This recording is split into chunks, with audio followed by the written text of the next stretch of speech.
a El Taller del Gnomo. Hola, ¿qué tal, mis estimados gnomos? Estamos aquí reunidos a rejuntar, muy contentos, iniciando esta nueva serie de capítulos con una entrevista nueva. En esta ocasión pues vamos a regresar al tema que nos apasiona, que son los cómics, porque en la serie anterior estuvimos platicando un poquito de cuestiones de juegos de rol y esas cosas, pero ahora pues vamos a regresar al tema con un guionista español oriundo de Barcelona, si no ahorita me corregirá, que entre pues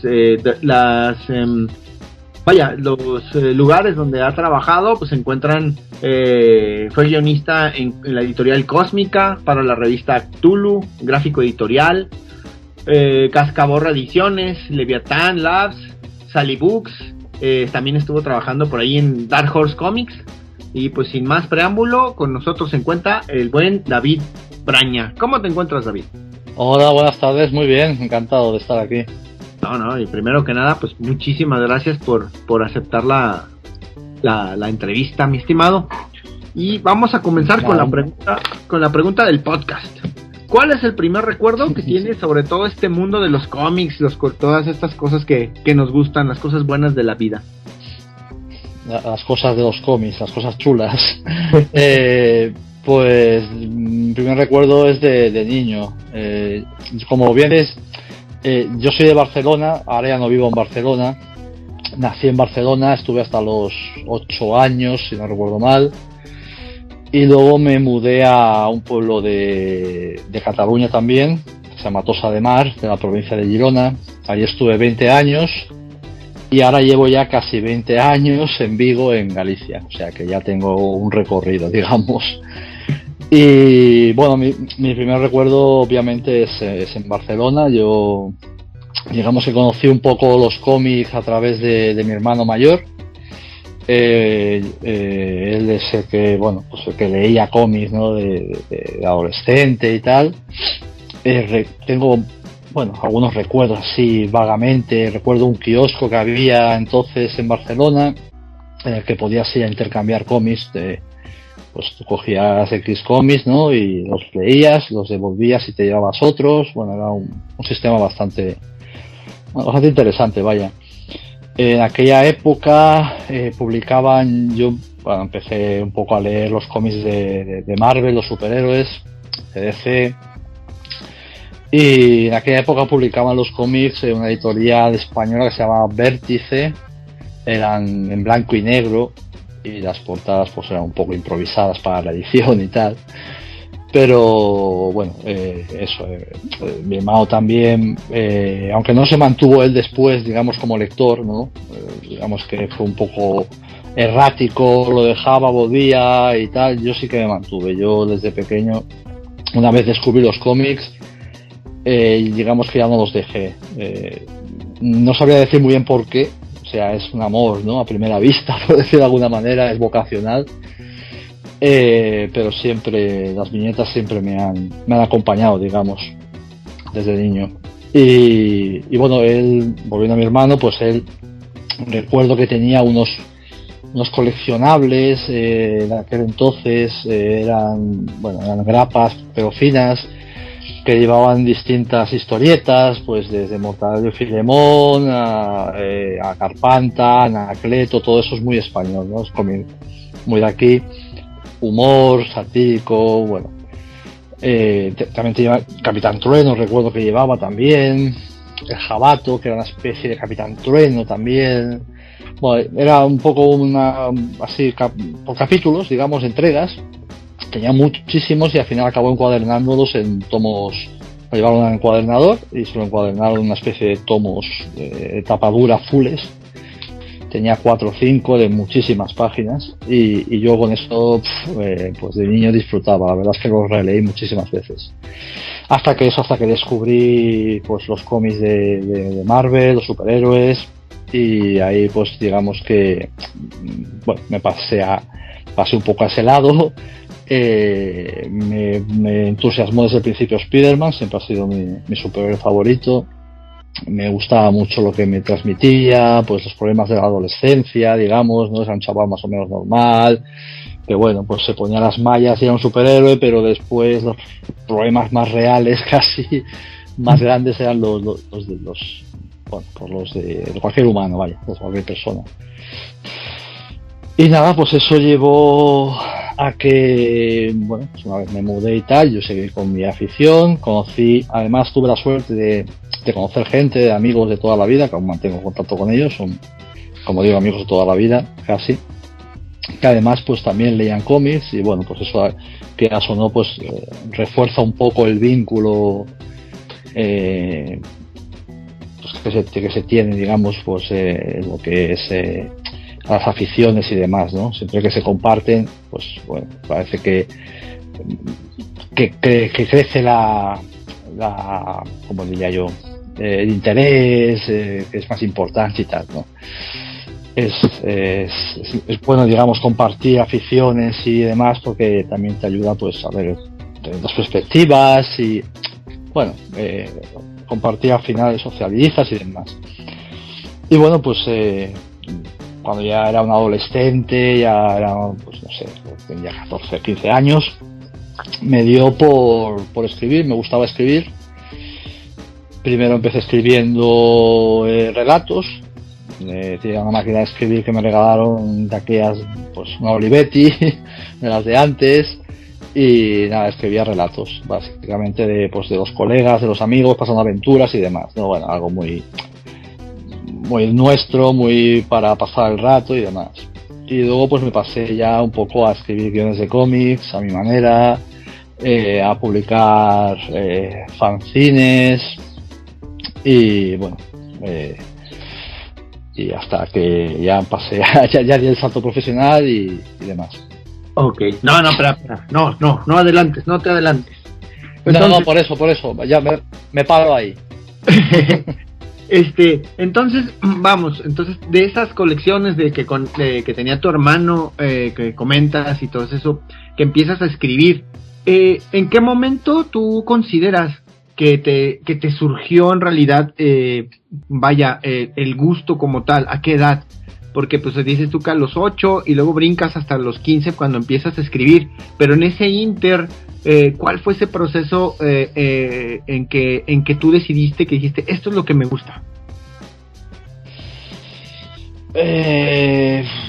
Yo creo que fue un proceso muy natural. O sea, yo recuerdo, por ejemplo, yo cuando me mudé, por ejemplo, de Barcelona a Tossa de Mar, tuve una época en que dejé de leer, pero no porque no quería dejarlo, sino porque me faltó un poco, digamos, el vínculo, ¿no? El más cercano que tenía en la ciudad con el que tenía en el pueblo, con las viñetas.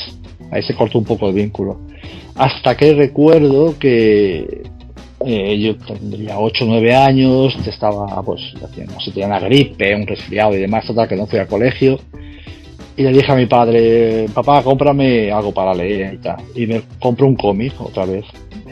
Eso fue, digamos, era un estanco, librería, en el pueblo, que era donde llegaban, básicamente solo llegaban cómics allí.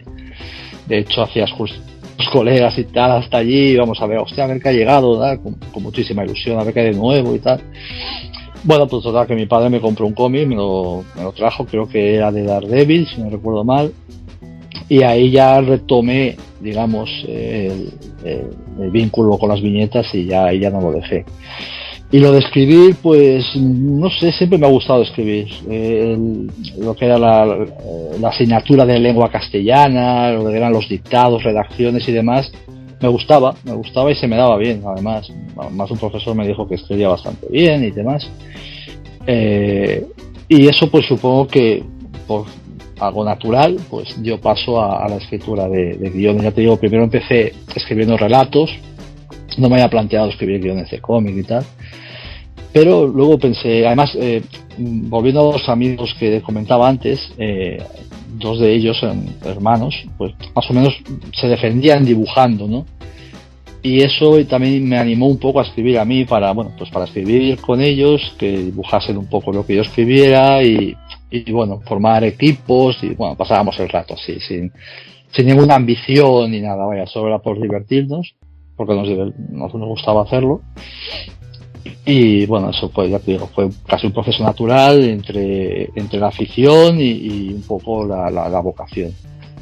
Ok, bueno, comenta entonces, aquí haces el paréntesis de que había un profesor que te comentaba que escribías bien y por eso comentas que tomas, vaya, ese camino.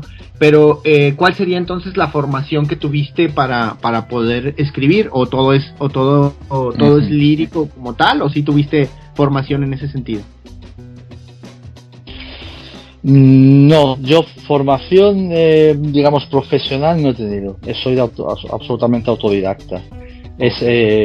Yo siempre digo lo mismo. Para si quieres escribir, primero de todo tienes que ponerte a escribir. O sea, no digas tengo que escribir tal, pero no sé, no, ponte a escribir. Ya veremos qué sale. Y lo segundo es leer mucho. Leer de lo que te guste, pero leer, vaya. Porque leyendo se aprende muchísimo también. No solo por el contenido de la lectura la que tengas, sino pues por la técnica, por la gramática, etcétera. Y bueno, a ver, he leído algún libro y demás, pero ya te digo, yo he ido puliendo mi estilo y he ido evolucionando a través de pues digamos del trabajo, del día a día, de escribir mucho y de leer mucho. Ok. Y a todo esto, entonces, tú tomas, vaya, la decisión de escribir, como ya comentas, que empezaste a formar esos equipos con tus amigos, pero ¿cuál podrías considerar que es tu primera publicación o tu debut artístico? Como profesional, yo doy, digamos, el salto profesional cuando llego a Vigo, hace unos 20 años. Primero porque, bueno, contacto con un dibujante de aquí de Galicia que quiere presentar un proyecto, bueno, un proyecto, no sabe la palabra ahora.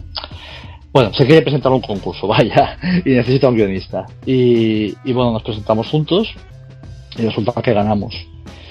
Y bueno, para mí esa, digamos, podría ser la primera publicación profesional, porque eso lleva pues a que el cómic se publique, a que tenga su recorrido y demás.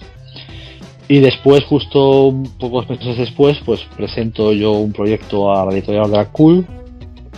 Es un proyecto que se titula 2 y es pues un thriller entre el terror, el misterio. Y ese es el cómic que digamos que abre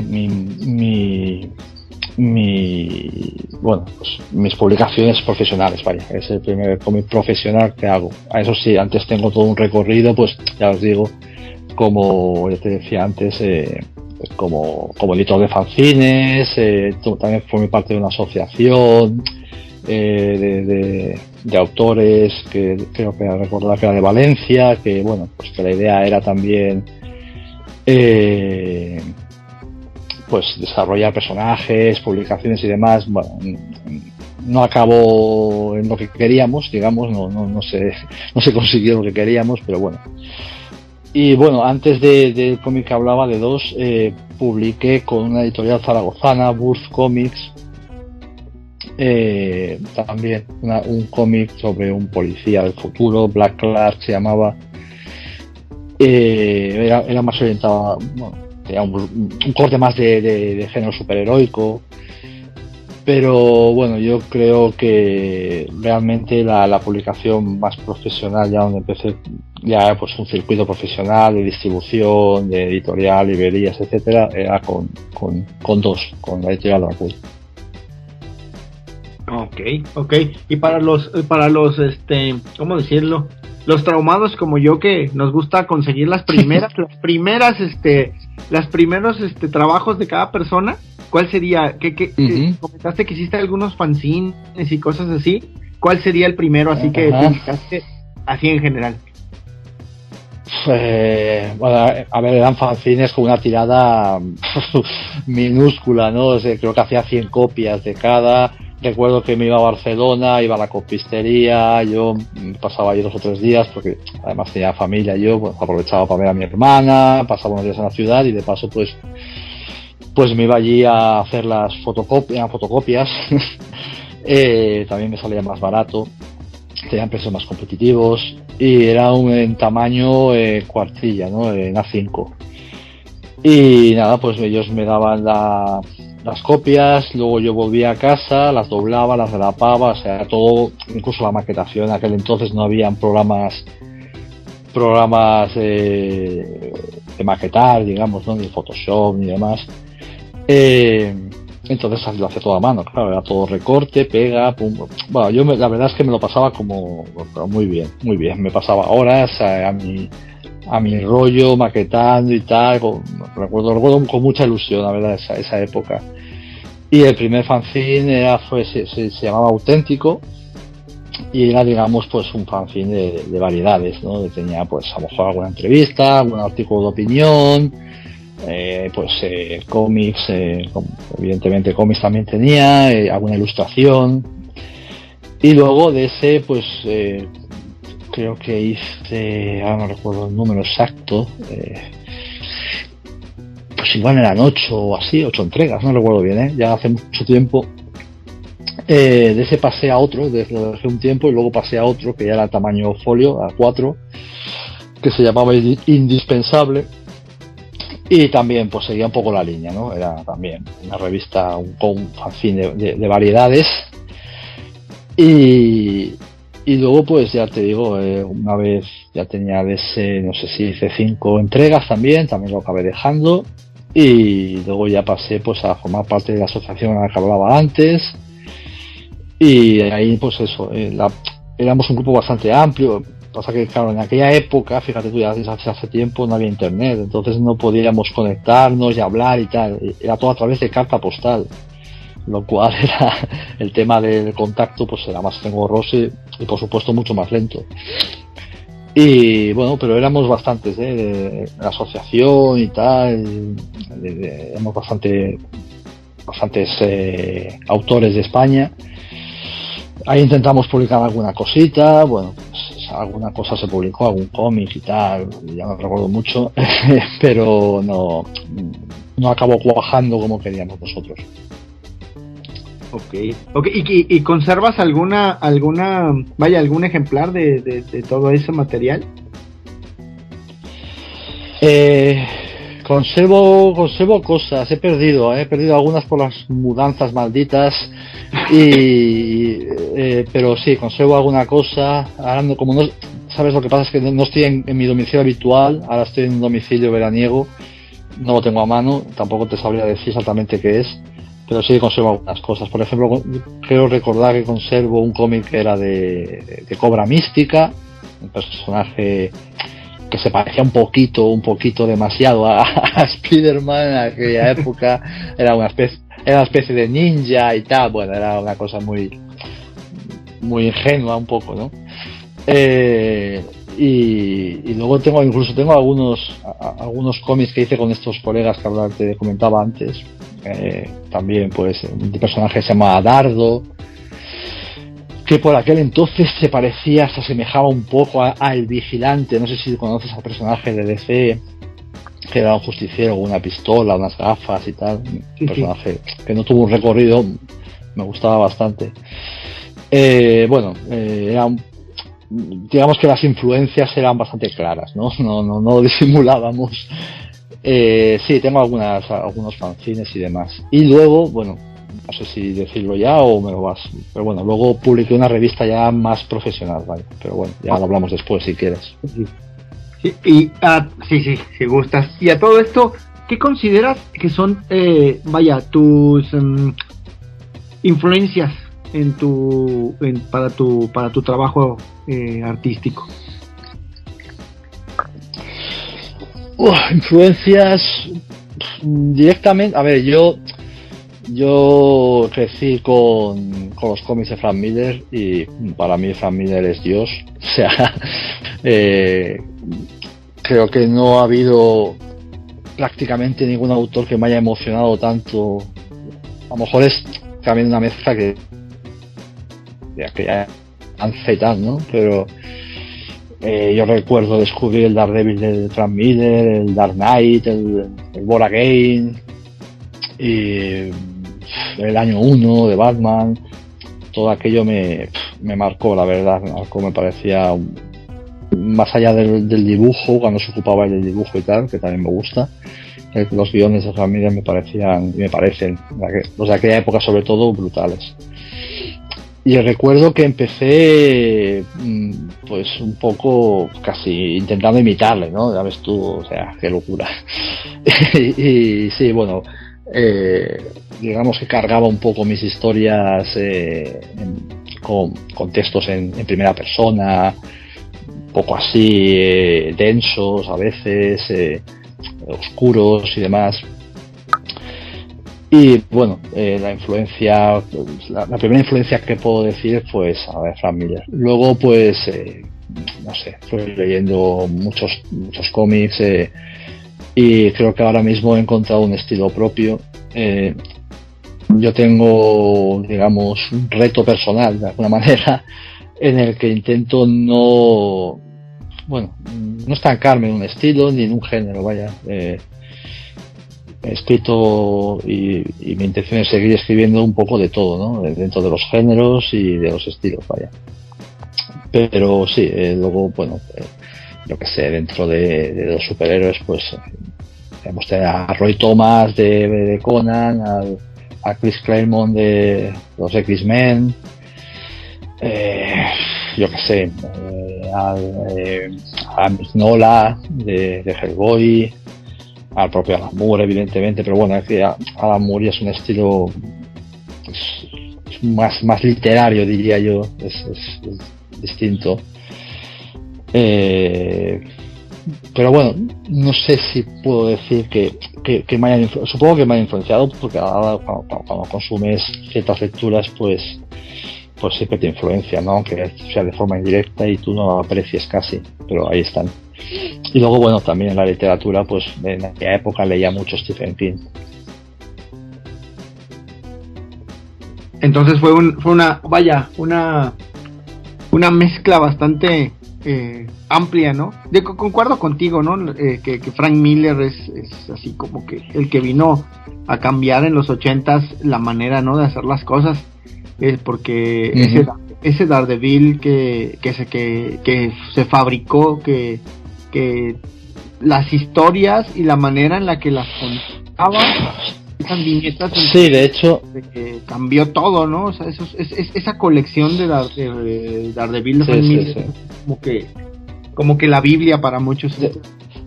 De hecho, tú lees ahora Daredevil y las etapas más interesantes son las que más se acercan a las etapas de Miller, al estilo un poco de Miller, ¿no? Ha habido alguna etapa más distendida, digamos, que le ha intentado dar un toque más, bueno, pues no tan oscuro, quizás no tan dramático, pero realmente las etapas que mejor funcionan con Daredevil, un claro ejemplo es la serie de televisión, que para mí pues prácticamente es la mejor serie de televisión de superhéroes que se ha hecho hasta ahora, es precisamente la etapa esa. Y eso que la etapa de Bendis me parece muy muy buena, o sea, después de Miller creo que es de lo mejor que se ha hecho de Daredevil, y la de Ann Nocenti también, que Ann Nocenti por eso le dio un toque distinto, pero funcionó muy bien, y además con John Romita Jr., que formaba un tándem maravilloso, vaya. Sí, de hecho, pero que, a ver, aquí vamos a entrar en polémica. Estoy completamente de acuerdo contigo en lo de la serie de Daredevil, que toman esos elementos, pero la película de Daredevil de Ben Affleck también toma en cuenta varios arcos de Miller que literalmente como que los toma para caérsela, pero la película no es buena. Pero a mí es cierto, claro, luego manera de ver las cosas. Claro, luego evidentemente depende de la adaptación, ¿no? También digamos que la película creo que sobre todo es errónea en el tono que tiene, porque bueno, a ver, tiene un reparto interesante y eso, y tiene una base interesante de lo que quiere contar, pero luego el tono en sí bueno, es un tanto errática digamos, en la adaptación de los personajes y demás. Pues muchas gracias que han llegado hasta el final del podcast. Si les gustó el contenido, por favor, denos like, compartir, suscríbanse o pónganos un comentario en la plataforma donde nos escuchen para que podamos llegar a más personas. Muchas gracias. La voz y la producción de este podcast estuvieron a cargo de Adro, a un guión de El Piedra. Para todas sus dudas, sugerencias y comentarios, tenemos la siguiente dirección de email: tallerdelgnomo@yahoo.com. Gracias y hasta la próxima. Este fue el podcast de El Taller del Gnomo.